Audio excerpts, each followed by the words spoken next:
Limestone crusher.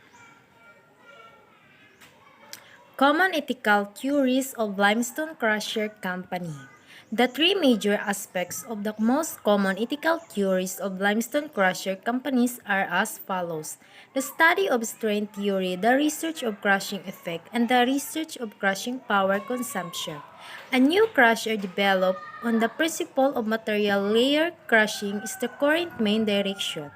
Based on the principle of more crushing and less grinding, surface theory and volume theory are the most commonly used crushing theories. Although precise conclusion cannot be reached, they can use as a guideline when selecting and designing.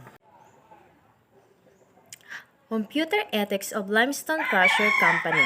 Computer ethics may be relevant in several areas in the context of a limestone crusher company, including the following. Privacy. A limestone crusher company has access to a lot of personal information about its customer, including their names, addresses, payments information. The limestone crusher company needs to handle this information responsibly and protect it from unauthorized access or misuse. Security. A limestone crusher may be vulnerable to hacking or other cyber attacks, which could result in the loss of sensitive customer data or other harm. The limestone crusher company needs to take appropriate measures to protect against such threats.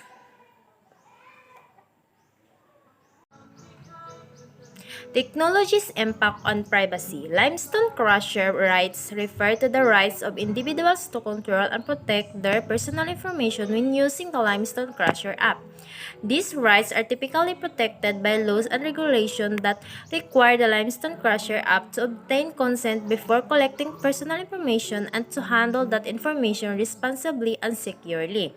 In the context of a Limestone Crusher app, privacy rights and the rights to due process intersect in various ways, since the Limestone Crusher app needs to be aware of and respect both privacy and the rights to due process to operate ethically and responsibly. The programmer's source code and the intellectual property law. Mr. Bereni's intellectual property is Limestone Crusher's source code. This means that the programmer has the legal right to control how the source code is used and distributed, that they can take action to protect their rights if they believe their intellectual property is being violated and is protected by intellectual property laws. In the case of the source code for the Limestone Crusher app, Mr. Berenice who write the code will typically be considered the intellectual property owner, with the right to control and profit from the use of the code while also allowing for exemption and arrangements that promote innovation and knowledge dissemination. The blogger's freedom of expression and the label law. In the context of its operation, a limestone company would have to consider the rights to free expression. However, the limestone crusher company must recognize that the right to free expression is not absolute and that it is subject to certain constraints.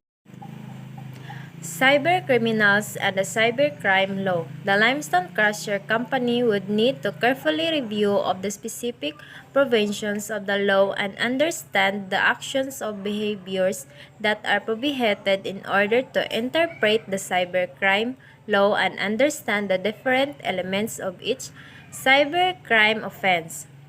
The limestone would also need to consider any applicable legal defenses or exemptions that may apply in certain circumstances and the take of necessary steps to ensure compliance with the law, implementing appropriate security measures to protect against hacking and other forms of cybercrime, as well as training employees on relevant laws and regulation could be part of this. Enforcement and implementation of RE 10-175. RE 10-175, also known as the Cybercrime Prevention Act of 2012, is a law in the Philippines that provides for the enforcement and punishment of cybercrimes.